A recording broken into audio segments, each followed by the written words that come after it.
Well, thank you very much, Manju, and I really appreciate being here. I very much like to thank Nadia Badavi for inviting me to come to Australia. It's not the first time I've been here, but it's definitely the first time I came to Sydney, and I'm really excited about it. And it's wonderful to have an opportunity to share with you some data of different topics over the next couple of days. I think the topic of PHVD was wonderfully introduced by these two cases. And I think the questions that you're raising will come out in all these slides I'm going to talk to you about in the next 40 minutes, if that's okay. Yep. Okay. So I think it's really still a very important topic to talk about management of PHVD because it's so complicated. Now, the thing is that, as you already mentioned, head circumference, it does only come very late. So the preterm infants with PHVD, they do not have clinical symptoms till very late. And I think if we wait for the clinical symptoms, then we are often missing the point of no return. So we like to intervene before that. And if you want to do so, then you really need your cranial ultrasound measurements instead. And if we always hypothesize in Utrecht that if you intervene early, this is going to have a positive effect on neurodevelopmental outcome in these babies.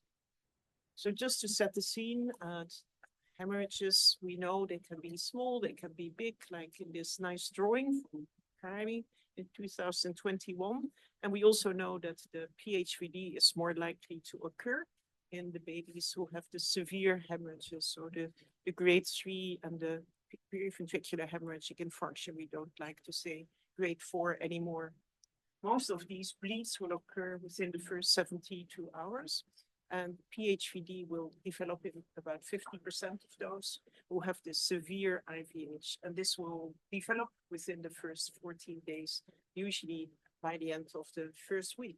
So you have to repeat ultrasound series. Now, we don't like the look of the child on the left. Actually, this is quite rare nowadays. And this lovely drawing from Volpi's textbook, I think you can, tells it all. There is a lot of extracerebral space around the brain in healthy babies, born preterm as well.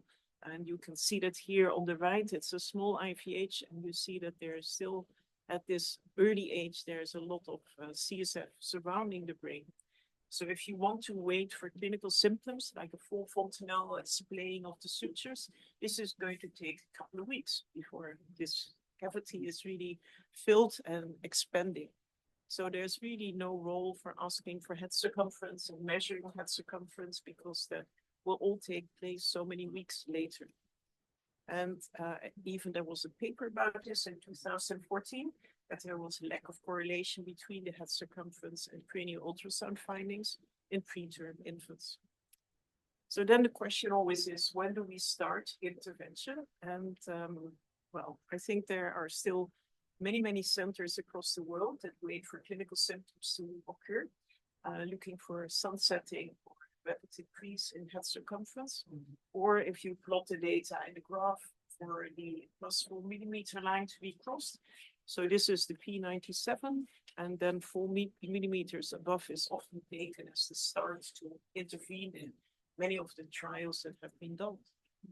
In Utrecht, we always felt this was rather late, so we tried to intervene earlier before crossing the +4 millimeter line. And so once you see the onset of PHVD and you see it heading towards the +4 millimeter line. We are not seeing the present. Okay.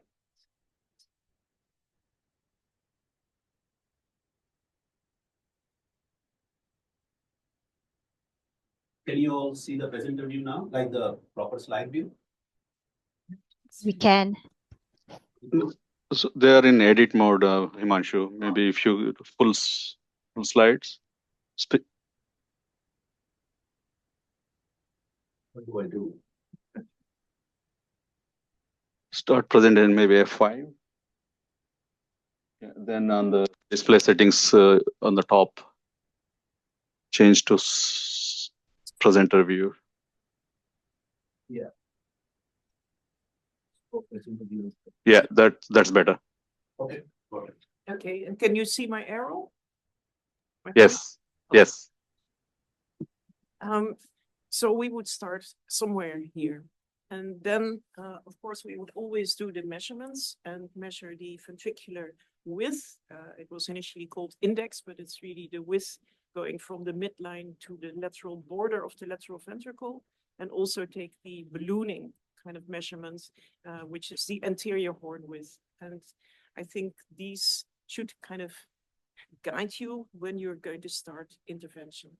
And the nice thing about the anterior horn width is that it's really stable across the gestational age range that we are having the babies in our unit.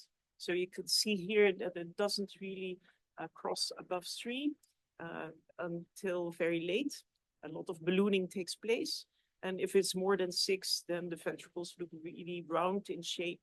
And this kind of suggests that there's pressure on the surrounding white matter. The other thing we measure is the thalamic occipital distance, because some of, especially the very immature babies, like the 23-weeker you were talking about, they tend to just dilate their occipital horns and not so much their anterior horns. Apparently the white matter here is kind of weaker, but here the landmarks are a little bit more complicated, but still you see, again, there's a very stable TOD over time. And if it is above 25, then it really means something. But again, it's more the kind of the variability between the raters is a little bit more marked. Then the surgeons, they like to talk about the frontal occipital horn ratio, because they're more used in the old days to CT scans. But that is not so reliably done with ultrasound. And instead, Lara Leitzer, a consultant in Calgary, she used the frontotemporal horn ratio instead. And this was also kind of user-friendly. She, in this paper in 2021, she showed that the anterior horn width was actually the best to predict who needs neurosurgical intervention from measuring this from the 2nd week onwards. And then there was a paper this year in 2024, Pediatric Neurology, and they actually also took some kind of clinical measurements on board, like the need for PDA surgery or septicemia, and they found this improved the area under the curve to 91, but the anterior horn width by itself was already 0.82. So really quite a good prediction again of needing neurosurgical intervention. This is an interesting study which was published last year in Pediatric Research, and it shows you what actually happens when you do not do anything. And you can see that there is a group of children who increase and then they stabilize. So this is the best group, of course. And then there's a group who also will stabilize just below the +4 millimeter line, and they didn't do anything there either. And then there was a group who did get the intervention, and they did actually quite late. And you can see here children with spontaneous resolution, as you would expect, that reduced severe neurodevelopmental outcome compared to those with progressive post-hemorrhagic ventricular dilatation. And you can see that there's quite a difference between the two groups. Also of interest is that there is a lot of variability, and this is the North American group that they looked at 41 centers here in the North American centers, and you see that a third didn't have any surgical intervention, and 66% of the infants with temporary devices eventually needed a VP. But you see that, you know, what happens from one center to the next is really, really different. So not everybody is using the same guidelines. And you see here as well, the time to insert the ventricular access device varied a lot between the different centers. And the median day of reservoir placement was day 13, which to us is really late because we see the PHVD occurring somewhere at the end of the first week, but definitely before day 14. So if you wait another 2 weeks, then again, you lost your bezel. Right. So is there any support for doing anything early? Well, there have been so many papers over the last couple of decades showing that there is a lot of changes using different techniques like the Doppler or NIRS, neurophysiology, looking at evoked potentials, and several CSF biomarkers, and they all change in a negative way, and then after you insert the reservoir, it actually improves again. This is a single example of using near-infrared spectroscopy. So we look at the regional saturation that we like to be above 55, but it's 45 until a puncture is taken from the reservoir, then it improves, and then it gradually goes down again after some hours. But you also see that the ventricles in this baby are very, very large. So a lot of the things that they are changing, like the NIRS or the echo potentials or the Doppler that people recommend, they are actually beyond the time that we normally would intervene. So in NIRS studies, there have been a lot of data over the last couple of years. This was the first one from a group in Vienna, where they just looked at 10 cases, and then 24 hours after insertion of a reservoir, they saw that there was a significant improvement in the NIRS values, as you can see over here in this graph. This is a more recent study from this year, published in ACTA, Paediatrica, and here they were able to show that the patients who received repeated lumbar punctures prior to the ventricular decompression, they overall had a higher regional saturations, NIRS values, before intervention of a neurosurgical device. So they kind of suggested that it was better to do early lumbar punctures to preserve the regional saturation. And then finally, this paper from a couple of years ago, looking at this, you remember that I mentioned the fronto-occipital horn ratio. Well, if it is above 0.55, it's really big. And you can see that this is the crossing line where the NIRS values are going down when the occipital horn ratio is going up. So NIRS has been useful, but again, it becomes useful at quite a late stage. So you would actually have preferred to treat the babies before the NIRS is changing.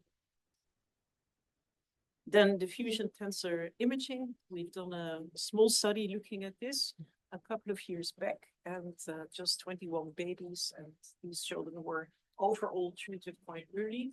But even in spite of treating them early, you can see that if you look at the fractional anisotropy values in the corpus callosum, they were lower in the PHVD cases compared to the controls. And you can see there's a significant relation for the Bailey scores at the age of 2 years. So let's look at the balance in favor of doing anything invasive to this baby. Of course, we do not like surgery, we do not like anesthesia, there's always a risk of infection, and we prefer to preserve the white matter and get fewer shunts and improve their neurodevelopmental outcome. So is the balance correct when you treat them early? So I will just talk about all these things very briefly and start off with the lumbar punctures, the ventricular access devices, a few retrospective studies, and then finish with the randomized trials, the DRIFT and the ELVIS. So lumbar punctures is the first method of choice, as you've shown here as well, unless there is a clear discrepancy suggestive of aqueductal stenosis. So we aim at 10 mils per kilo if it's well tolerated by the child, and we repeat it for a couple of days if they are successful. But if they're no longer successful or the child is being very uncomfortable or not tolerating them well, we ask the neurosurgeon to insert a reservoir. Now, we actually do not consult the neurosurgeon at this stage. We just decide ourselves to proceed to doing the lumbar punctures based on our ultrasound measures. Now, people always ask, so why do you bother doing lumbar punctures? Because the Cochrane review doesn't show any evidence that it's useful. But if you look at these few studies, they're from the 80s. They're very small. And the only one which is sizable is the ventriculomegaly trial. I was actually working in London at the time. And the thing is that even when the lumbar puncture was completely unsuccessful, then they still ticked the box that they did the lumbar puncture. And I think so, these studies, they were done. And of course, they were part of this Cochrane review.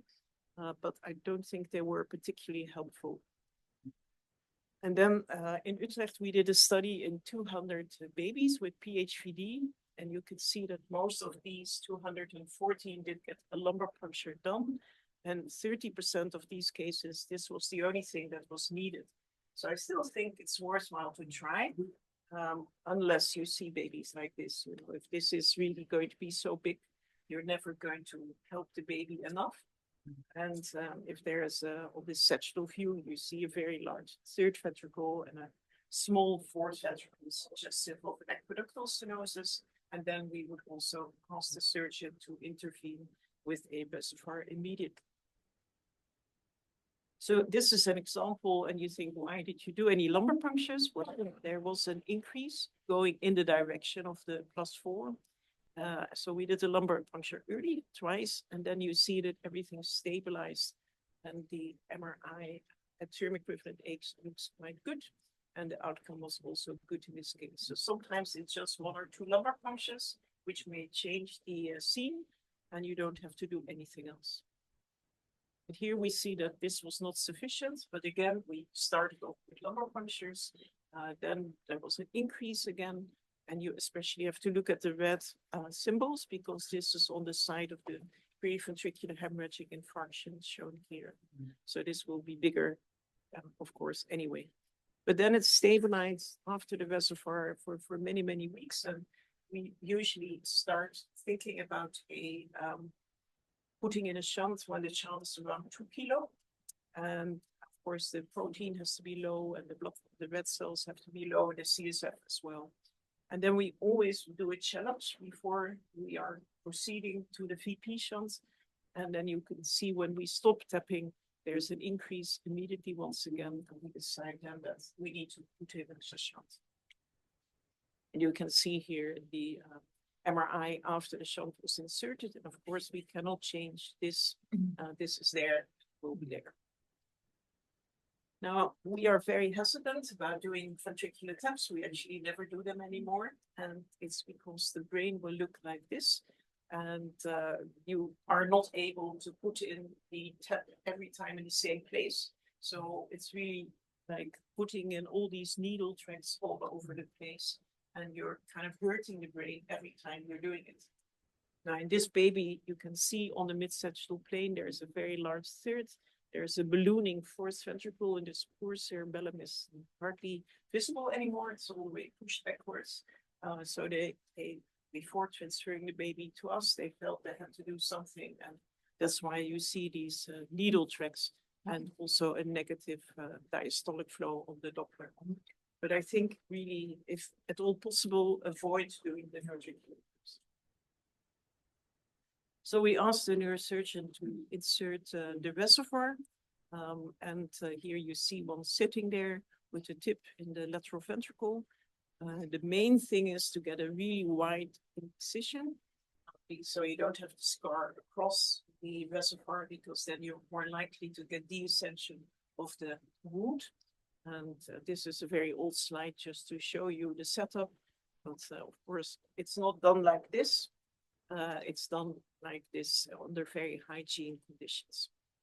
Now, the advantage of the reservoir that there are multiple side holes. So if there's still a high protein and lots of clots in the CSF initially, then you will have one maybe blocked, but the other one will still be open. So we don't like to have a VP shunt done very soon after the bleed.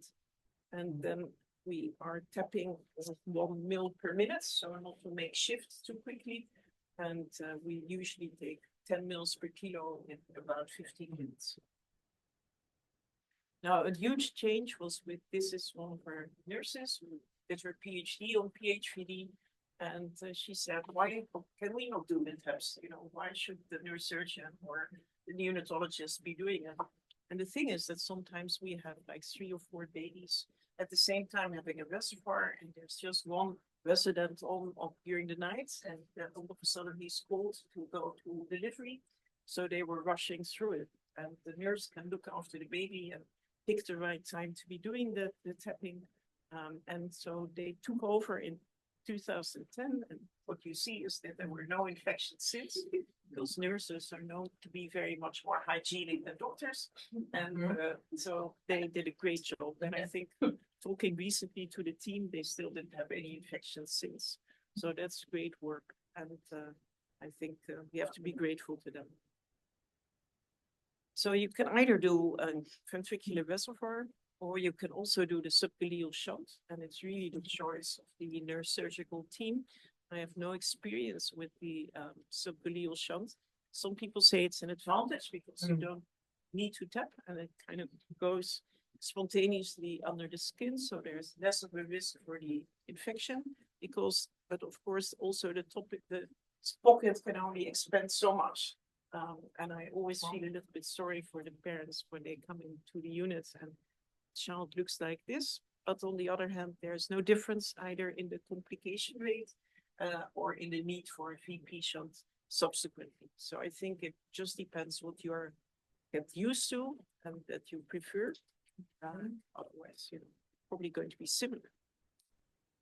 The bleeds, the complications, everything you do is not without complications. And this is a paper done by Mehmet Çizmeci. He worked with me for 6 months and did a lot for the Elvis trial and is now a consultant at Sick Kids in Toronto. This is one of the things that we found, that if you are too enthusiastic after putting in the reservoir and your ventricular index is going to come down too fast, then you have a risk of kind of getting these periventricular or the subcortical hemorrhages. Now, it is fortunately very rare, but you have to still be very careful about it. And you see here that there's a significant difference in the speed of taking down the volume in the children who did or did not get these interparenchymal hemorrhages. Now, if there are multiple of these hemorrhages, then this was unfortunately negatively associated with the cognitive score at the age of 2 years. This was first published in the children who had a VP shunt inserted. And of course, this looks really terrible. Many, many hemorrhages on the CT scan.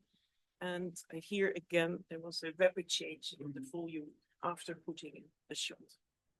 So I wondered in one of your cases whether the subgaleal shunt, whether it also was kind of a rapid decrease, even though, and that's why I think I prefer the reservoir, because you can decide for yourself how much fluid you're going to remove. The other complication is what I call the piercing of the corpus callosum. And this we also saw in some of our cases. This was our smallest baby who was only 650 grams. And you can see that both the corpus callosum is pierced, and you also see that the tip of the catheter is in the contralateral base of the so that, of course, is not nice to see. And when you look at the child at the age of 2 years, you still see that there's injury to the corpus callosum. Now, we wondered whether this could be improved upon when the neurosurgeons inserting the reservoir using ultrasound guidance during the insertion. But they were reluctant to change that policy. They felt that it was too cumbersome and bring the ultrasound machine into the OR, and that this was not going to be very kind of harmful to the baby. We see it a lot. We saw it in 41% of our cases, so that is really quite a large number. However, it was not independently associated with cognitive and motor skills on the Bailey. But I still think, some people, they spend their lifetime looking at the kind of function of the corpus callosum. And I think if these children would be assessed again at the age of 8 to 10 years, and you look at specific corpus callosum testing, then I think it must mean something. You see that it looks quite bad. Sometimes it's cut in two, and sometimes we see that there's really a lot of injury, and there's growth from the corpus callosum from the front to the back. So you see also that the growth at the back of the corpus callosum is quite diminished. So I don't like the sight of this at all. A few retrospective studies. Well, in 2018, Lara Leijser, she was a fellow at Sick Kids before she moved to Calgary. And she compared data from Utrecht. So this is the Dom Tower that you miss when you were in Utrecht because it was in scaffolding. And this is Zwolle, another Dutch city. They all have these towers. And so there were collection of data from Utrecht and Zwolle and from Sick Kids in Toronto. So the differences are obvious because one center was based on ultrasound measures and the other on clinical symptoms. You can see that the Dutch babies, 2/3 of them had intervention, and in Toronto, just half of them had intervention because they were waiting for the clinical symptoms to occur. Now, looking at the data between the Canadian and the Dutch babies, you can see that they are less mature in Canada. And also you can see, obviously, that there are more often symptoms of intracranial pressure that was raised. And what I come back to is that 41% died beyond 10 weeks. And that was often related to the VP insertion. And this was really kind of not common at all in the, still too common, but not as common in the Netherlands. Because of the difference in gestational age, we kind of analyzed the data per center and not per country, not comparing the countries. So we see here that the timing of the first lumbar puncture was much earlier in the Netherlands. And in fact, not that many babies had lumbar punctures in sick kids. And you see, therefore, as well, that the point when we inserted the shunt was much later. And in Canada, they very often avoided doing a reservoir. They went straight in with the shunt. But because of the high protein and blood, they then often had to revise the shunt. So you see that 64% had the revision of the shunt. And they also had more infection. And there is 1/4 of the children died after insertion of the shunt, which we actually never saw ourselves. So there are really quite a lot of differences between these countries. This, I think, is the most important one. We looked here per country at the outcome. So here we see that the children in the Netherlands, whether they had any intervention, including a VP shunt, and none of the interventions needed. And you see there's no significant difference for motor or cognitive outcome.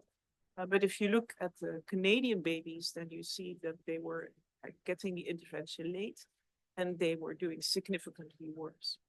Now, this is retrospective and observational. And it tells us that, keeping the interventricular pressure low with CSF taps, either by lumbar punctures or reservoir, can maybe avoid developmental deficit in this retrospective observational study. Now, a lot of the data nowadays, I always say toys are for the boys. I'm not offensive, but I think this is really the case. So now all of a sudden, it's really kind of people want to change to neuroendoscopic lavage because they say what's in the ventricles causes inflammation and it's bad for the brain. So we want to take it out. And I think that is a good idea, but it's very invasive. And one of the things is that you need to have larger ventricles to be able to do it. So what you can see here is the P97. And you see that when the children were treated, it's a large ventricle, which they had before they actually put their endoscope in. But doing this, they did get a significant reduction in the VP shunt. And now in London, they started the Enliven, or the UK, they started the randomized trial. And this means that the babies are coming in with PHVD, and then they're being randomized to either get a reservoir inserted or get the lavage. And they just started with this. So I'm a little bit anxious about it, that they are kind of only starting treatment now with very large ventricles. So you're kind of actually losing precious. And it takes, of course, quite a couple of hours before the fluid is kind of changing and everything becomes clear. So it takes quite a long anesthesia as well. I don't know. I like this paper by Park a couple of years back. And what they did here was, in spite of the babies being very tiny, they put in an external drainage, and then every couple of hours they inserted urokinase to kind of get rid of the clot. And then after about 2 weeks in general, the ventricles were small and clean. And I think that is a nice change overall. And here we see that the MRI at term looked also quite nice. And then looking at their babies who had this early ventricular drainage and the therapy with urokinase, that 18 of 21 didn't need a shunt. In contrast to the ones who had late drainage, there all of the children had a shunt inserted, and they also had a better outcome, treated early at the age of 2 years. But again, it's a retrospective study. So let's move finally to the randomized controlled trials. And first, the DRIFT trial. Andy Whitelaw has been amazing. He kind of spent most of his career looking at babies with PHVD. And then when he moved to Bristol, which was the site where they always treated the spina bifida babies, they coagulated their cord plexus as a therapy. So then he was able to set this up and the drainage study. And so there are two kind of drainage systems, one in the occipital horn, the fluid is flushed and then comes out again. And this was kind of taking about 72 hours before the fluid became really clear. Now, of the 70 babies, there was no significant difference between the group, shunt-wise, and then they had to stop the trial because of the recurrence of hemorrhages. Looking at the 2-year outcome, they did find significant improvement, but only really at the very, very low level, mostly less than 55 on the Bailey 2. Still, there was a significant difference. And then it was really wonderful that they were able to see the children back again at the age of 10 years. And then they were showing that there was still a significant difference between the two groups. And they said, well, the proof of principle, the secondary brain injury is reduced by washing away the harmful debris of IVH in a controlled way. And Andy is now also involved in this new RC2 with the endoscopic lavage. So here we see the outcomes at the age of 10 years. And although there is a significant difference, the IQs here, or something similar to the IQ, is still very low in the treated group, but it did make a difference, and it was significant after the adjustment for sex, birth weight, and IVH rate. Well, finally, the Elvis trial. Here we had babies coming in with severe hemorrhage. As soon as they developed PHVD, we talked to the parents, and we either randomized them to the low threshold arm. So when we saw the change in the ventricular index, or we waited till they crossed the +4 millimeter line, which was the high threshold group. Now, this was the only difference. The other things were not different at all. So we had a difference for the anterior horn width being above 6 or above 10. But then when the line was crossed or not, then they all had a couple of lumbar punctures. Reservoir was subsequently placed if needed.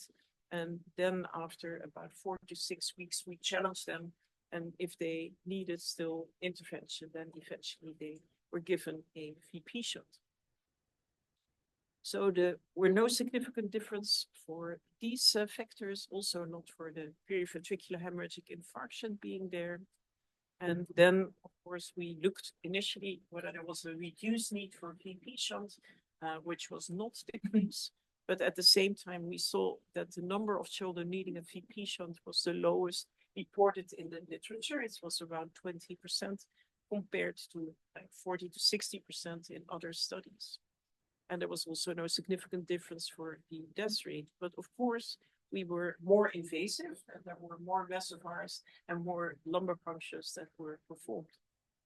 But if you look here, then only a third of the infants with a reservoir needed a VP shunt across the both arms of the study, compared to 85% of the study I showed at the beginning by the Canadian group. So some people say, well, that's because you treat them too early.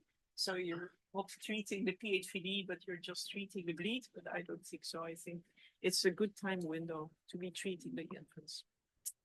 But next we looked at the brain injury, and we were able, from the 126 babies, we had MRI in 88. And we used the Kilo-Koro score, and you could see that there is significant difference in favor of the low threshold infants. And they more often also had a normal Kilo-Koro score, or just mildly increased global abnormality scores. And then even a smaller subgroup for these 7 babies, we have good quality MRI to look at the volumes. of these MRIs, and we can see that the relative volume was significantly smaller in the low threshold group, and also the combined white and gray matter volume was significantly bigger in the low threshold group. So preserving the volumes in the white and gray matter put together. And then what it's all about is the outcome at 24 months. So we were able to see the majority of these 126 babies back at 2 years for the Bailey scores. And looking at the initial clinical characteristics, we see that the only thing which was significantly different is that the low threshold arm was significantly more often ventilated for more than 7 days. And then looking on the left at the table, there are no significant differences for the Bailey scores. But what I think is more interesting is that 3/4 of them had a normal cognitive outcome, and 2/3 of them had a normal motor score, which I think is pretty good for children with these severe conditions. So we had a few still with the Bailey 2 score, and we were able to convert it to the Bailey 3 with the low formulation calculation. And then CP was classified, of course, with the GMFCS. If we look at the children with cerebral palsy, then you see that in the low threshold group, there's only 1 of the 36 babies with a grade 3. And that's, we always thought, if you have a big IVH and you treat it early and well, then you're not going to damage your periventricular white matter. So why should you be getting cerebral palsy? I think you really should not. And overall, there was only for the grade 3, 8% of the children had cerebral palsy. So I think we should keep in mind that also the high threshold group, for many, many centers around the world, is very, very early therapy. So in fact, both groups were treated quite early. Now, of course, for the periventricular hemorrhagic infarction, it's there or it's not there. You cannot really do anything about it. And most of these children had unilateral spastic cerebral palsy, as you would expect them to get. And then for the composite adverse outcome, which was death, cerebral palsy, or a Bailey score less than 2 standard deviation, there is a difference which did not reach statistical significance before adjusting, but after adjusting for gestational age, severity of the IVH, there was a significant benefit from early intervention. And looking at the frontal-occipital horn ratio of the whole group, you can see that the larger the ventricles, the worse the Bailey scores at the outcome at the 2 year of age. So big is bad. So the conclusions of the ELVIS trial is it's early for both arms that we treated. The lower number of repeats in both arms as well. The larger the ventricles, the worse the outcome, and significant difference after adjusting for gestational age and degree of the bleed. If you look at all the recent studies that were done and look how often a VP shunt was needed following insertion of the reservoir of subgaleal shunt, then you see that the low threshold arm is lowest, but even combining them, it's only 39%. Compared to all these studies being above 60%. This is also in agreement with Grace Lai. She is a neurosurgeon who did her studies at UCSF, and now she's working in Nebraska. She moved, and she was able to do a meta-analysis of all these studies, and also looking on this meta-regression. She found that older age at the reservoir insertion was a predictor of both conversion to VPS, the VP shunt, and also neurodevelopmental outcome. Now, I think it's nice that we were able to do with a group of people, and Mohammed Aldeep is the first author here, and we tried to come up with some management guidelines. And this link here at the top is getting you these graphs, so you can all plot the data into a graph. And then you got this kind of traffic light. So when can you relax? When do you get a little bit more concerned? When are you really getting really concerned? You should be rushing in the red zone. So I think this is very helpful. And as I showed before, getting data plotted in the graph gives you a much better insight of when you need to act. So then we're almost there. There are some studies using stem cells. There is this phase 1 study from Korea, South Korea. And they looked at 9 babies and they injected stem cells straight into the brain, into the ventricles. And the data, sometimes they look very nice and sometimes they don't look nice at all. And then they started to do a phase 2 study and they completed enrollment. And they are still waiting for 5-year outcome before they're going to tell us whether it was any kind of good or not. Keep us in suspense. So in conclusion, there's really, I think, increasing evidence over the time that interventions started before the onset of clinical symptoms is needed and will improve neurodevelopmental outcome. There are new techniques like the NEL, which worry me a little bit because they might be treating the children a little bit later. And of course, we are also needing other interventions, maybe stem cells, maybe additional medication. But the main thing is to kind of get rid of this kind of Beaujolais type of CSF and get to the white wine and then eventually get some Dutch Geneva, the balls. And by that time, the baby is ready to get some intervention if it's still needed. But hopefully, we don't need to get any further than this, which may happen more often if you kind of intervene early. So there were many, many people involved in this study. There's a large group from Toronto who was involved in the study by Lara Leijser, comparing clinical and ultrasound measures. And then there are a lot of people as well from all the study centers in the Netherlands and also Andy Whitelaw, especially from Bristol for the Elvis trial. And thank you for your attention.